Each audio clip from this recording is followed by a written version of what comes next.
ఈ మాసమునకై దేవుని వాక్యం అంశం బంధనాల నుండి విడుదల పొంది ధైర్యంగా నిలబడండి.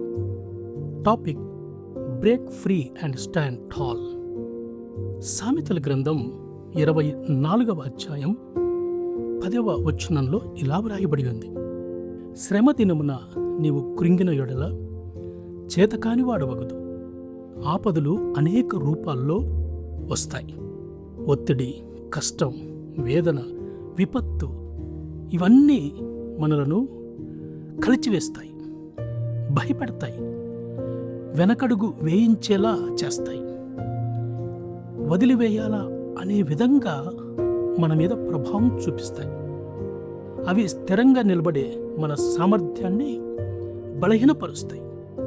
మన విశ్వాసం ఎల్లప్పుడూ పరీక్షించబడుతుంది, కానీ ఆపద దినాలలోనే మన బలం నిజంగా బలపడుతుంది. ఆపద అనేది అందరికీ సంభవించేది. చాలాసార్లు అది అకస్మాత్తుగా వస్తుంది.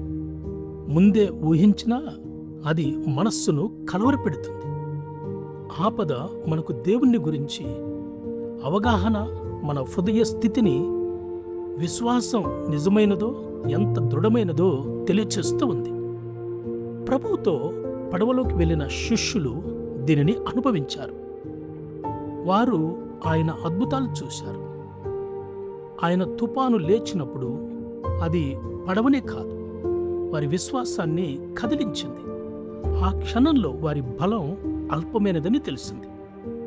అలాగే ఒక్క క్లిష్ట పరిస్థితియే అబ్రహాము విశ్వాసానికి పరీక్షగా మారింది. కష్టాలు మనపై ప్రభావం చూపుతాయి, అంతేకాదు మనల్ని పరీక్షిస్తాయి కూడా. అయినా దేవుడు మన పోరాటాన్ని తెలియనీయడు. కానీ సమస్యలు ఆయనకు తెలుసు. పాదము జారనీయడు. ఆయనను గట్టిగా పట్టుకో. ఐశ్వర్య కాలంలోనూ ఆపద కాలంలోనూ ఆయన నియంత్రణలో ఉన్నాడు. ఆయన తుఫానును శాంతింపజేశాడు. శిష్యుల దగ్గరకు నీటి మీద నడుచుకుంటూ వచ్చాడు.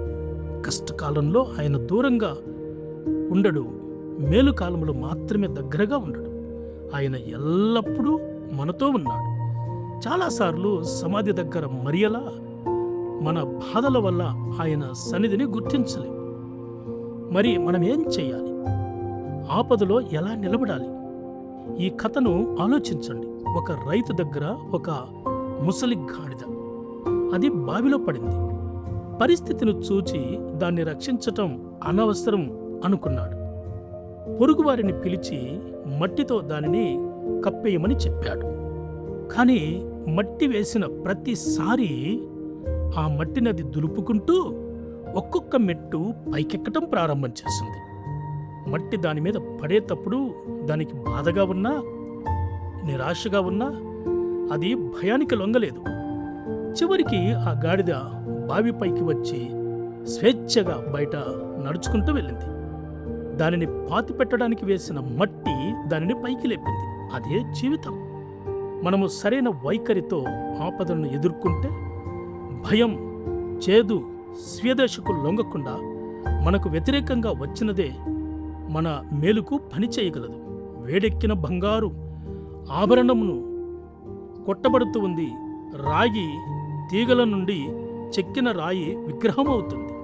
ఆపద మనలను దృఢపరుస్తూ ఉంటుంది. అంతేకాదు, దేవుడు దానిని ఉపయోగిస్తాడు. 2 కొరింథీ 1:4 ప్రకారం దేవుడు మిమ్ముని ఏ ఆదరణతో ఆదరించుచున్నాడో ఆ ఆదరణతో ఎట్టి శ్రమలలోనూ ఉన్నవారినైనను ఆదరించుటకు శక్తిగలవారగునట్లు ఆయన మా శ్రమ అంతటిలో మమ్మను ఆదరించుచున్నాడు.